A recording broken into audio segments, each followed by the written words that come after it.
මානසික ව්‍යාධි බොහෝ අය අහනවා මේ තමන්ගේ මානසික ලතැව් එහෙම නැත්නම් මේ හිටි හැටියේ මානසිකව කඩා වැටීම් ඇති වෙන දේවල් සම්බන්ධව කොහොමද හොයන්නේ කොහොමද කියන්නේ කියලා. ඉතින් අපි ඔයාගේ සමස්ත ශීර්ෂ රේඛාව කියන්නේ හෘද රේඛාවත් ඉහළ තියෙන ඒ වගේම පහළ තියෙන ජීවන රේඛාවත් මැද තියෙන ලයින් එක අපි ශීර්ෂ රේඛාව කියලා හඳුන්වනවා. හෙඩ් ලයින් කියලා කියනවා. මේ හෙඩ් ලයින් එකේ හෙඩ්ලයිට් එක එක්කෙනාගේ අතේ හැඩයන් අනුව සහ එයාගේ ශරීරයේ ප්‍රමාණයන් අනුව ලොකු වෙන්න පුළුවන්, ඒ වගේම කුඩා වෙන්න පුළුවන්. කොහොම වුණත් එයාගේ ශරීරය අපි අත්ලේ සමස්ත ප්‍රමාණයත් එක්ක බලලෙවලා එයාගේ ශීර්ෂ රේඛාව අදියර 5කට බෙදාගත්තොත්, ඒ කියන්නේ කොටස් 5කට අපි වෙන් කරගත්තොත් එයාගේ ශීර්ෂ රේඛාව සම්පූර්ණ දිගයි. මේක අපි කුඩා ශීර්ෂ රේඛාවක් නම් ඒ මට්ටමට ඒක අදියර 5කටත්, ඒ වගේම විශාල ශීර්ෂ රේඛාවක් නම් ඒ මට්ටමට අදියර 5කටත් අපි බෙදාගත්තොත් මුල් අවදියේ, ඒ කියන්නේ ශීර්ෂ රේඛාවේ මේ අංක 1 ධර්ම ස්ථානයේ අපිට පෙනෙන්න තිබ්බොත් ඒක හරහා යන කුඩා ලයින්, ඒ කියන්නේ ජීවන රේඛාව. මේ පල්ලෙහා ඉඳලා උඩට එන ජීවන රේඛාව නෙමෙයි. මේ පල්ලෙහා ඉඳලා උඩට යන ජීවන රේඛාව ඒක ලයින් එක ක්‍රොස් කරගෙන ගියා කියලා අපි ඒක සලකන්නේ නැහැ. මේ මානසික ලතවුල් ඒ වගේ දේවල් පොඩි කාලේ ඉඳලම එනවා කියලා. ඒතකොට ජීවන රේඛාව හැර වෙනත් රේඛාවල් වලින් මේ පළවෙනි අදියරේ අංක 1 තියෙන අදියරේ කැපිලා ගිහින් තියෙනවා නම්, ක්‍රොස් වෙලා තියෙනවා නම්, සහ ඒ ක්‍රොස් වෙච්ච එකෙත් තව මේක මේ විදියට ක්‍රොස් වෙලා තියෙනවා. තනීරකින් ක්‍රොස් වෙලා තියෙනවා නම් සාමාන්‍ය මානසික ලතවුල් කුඩා කාලේ ඉඳලා හිතන්න ඕන දේවල් ඔය පොඩි පොඩි ප්‍රශ්න විතරයි. නමුත් ඒ කැපෙන ලයින් එකත් තව පාරක් ක්‍රොස් වෙලා ගිහින් තියෙනවා නම් ටිකක් දරුණු මානසික ගැටලු කුඩා කාලේ ඉඳලම ඇති වෙනවා. ඒ අයට කියන්නේ කුඩා අවදියේ ඉඳලම විවිධ මානසික ව්‍යාධි ප්‍රශ්න, සිත් රිදීම්, ලතෑවුල්, මානසිකව අර කල්පනා කරන ප්‍රශ්න ඇති වෙනවා. දෙවනි අදියරේදී මේක අංක 2 දරන ක්‍රමයේ තියෙනවා නම් අවුරුදු 10ත් අවුරුදු 20ත් අතර වගේ කාලය තුල ඔහුට මානසික ලතාවුල් එක්ක සනසිලිදායක මානසික මට්ටමක් උරුම වෙන්නේ නැහැ. අර වගේ ගැටලු තියෙනවා. ඒ වගේම තුන්වෙනි අවධියේදී අවුරුදු 30 40 ඒ වගේම හතරවෙනි අවධිය වෙනකොටත් මේ විදිහටම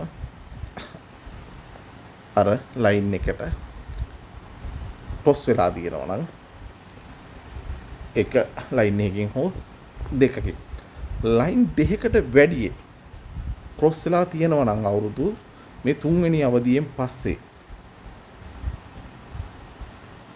වැඩි ප්‍රමාණයක්, ඒ කියන්නේ ලයින් දෙකකට වැඩි ලයින් 3ක් 4කින් ක්‍රොස් වෙලා තියෙනවා නම් ඒ ක්‍රොස් වෙච්ච ලයින් එකකුත් අනිත් අතට ක්‍රොස් වුණොත් අපි කියනවා යා මිග්‍රේන්, එතකොට අර අධික ඉරුවාරදේ වගේ ගැටලු වලට මුහුණ දීලා ඒකේ ප්‍රමාණය වැඩි වුණොත් තියෙන අපි කියන එක සුව කරන්න බැරි දරුණු මට්ටමටම පත් වෙන්න පුළුවන්. ඒ වගේම හතරවෙනි අවධිය වෙනකොට එයාගේ ශීර්ෂ රේඛාව ඉස්සරහටම ඇවිල්ලා හතරවෙනි අවධියත් පහු කරනකන් තිබ්බොත් අපි කියනවා යාට හොඳ මානසික මට්ටමක්.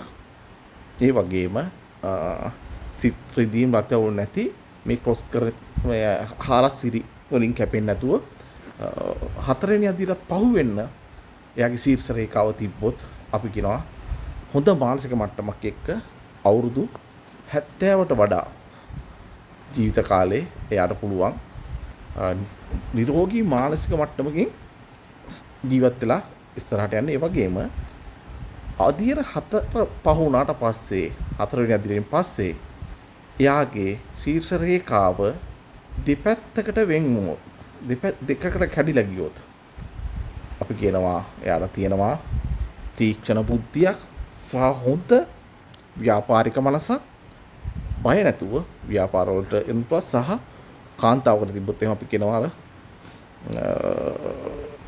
සූර අපිට කියනවා අපි කියන හිතා ගන්න බැරි මීටරයක් කියලා. කියන්නේ හොඳ මීටරයක්. මේ වගේ අය ওই ගණිත ශේෂ්ඨවල සහ ශනිකව අපි ඔය දකින්නවා ගොඩක් අය දරුවෝ ඉන්නවා ඕන ගාණක් ඇහුවොත් ඕන ටක් ගාලා හදලා කියනවා අන්නේ වගේ අය. මේ වගේ අයට 4 වෙනි අදියරත් පහු වෙලා ශීර්ෂ රේඛාව දෙපැත්තකට බෙදිලා තිබ්බොත් කියා ගන්න බැරි තරම් දක්ෂ ඥානය. රයිට්? අර ඥානය කියලා කියන්නේ මේක ප්‍රඥාව නෙමෙයි.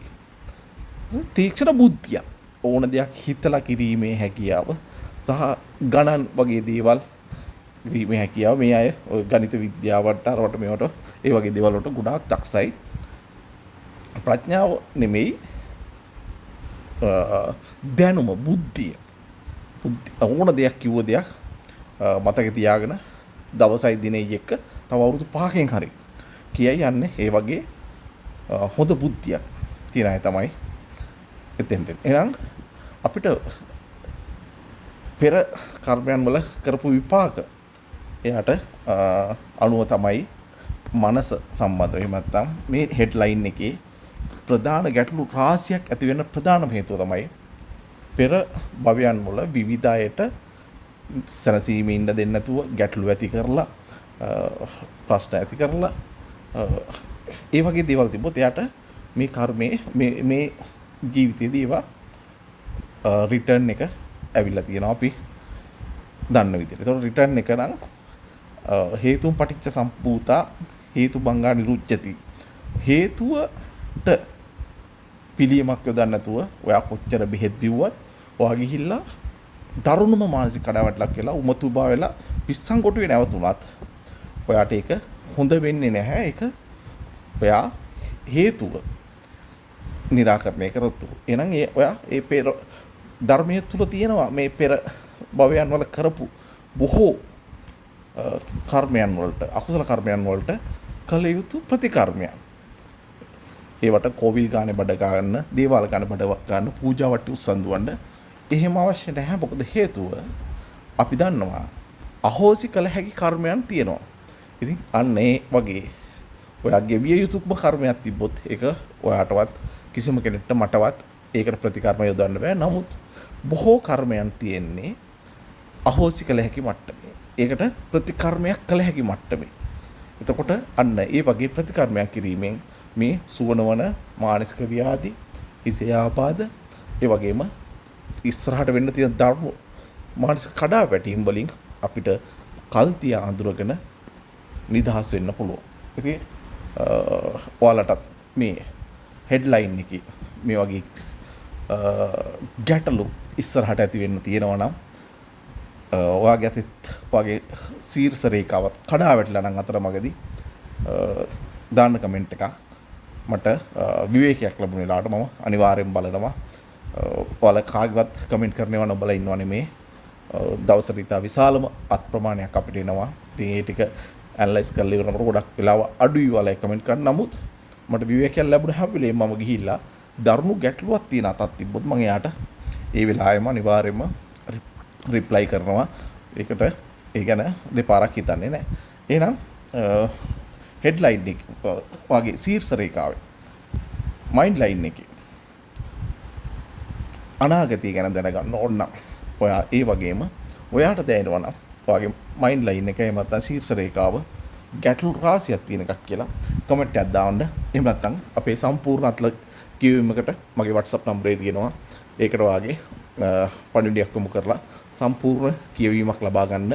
ඔයාට කවදාවත් වරදින්නේ නැහැ. හේතුව අපි හරිම විදියට ඔයාගේ ශීර්ෂ රේඛාව ඇනලයිස් කරලා ඔයාගේ ගැටලුව වුණ විදිය, ඒකට වෙච්ච හේතුව හරියට හොයාගෙන ඒකට අවශ්‍ය ප්‍රතිකාරය අපි ඔයාලට ලබා දෙනවා. එහෙනම් ජය වේවා.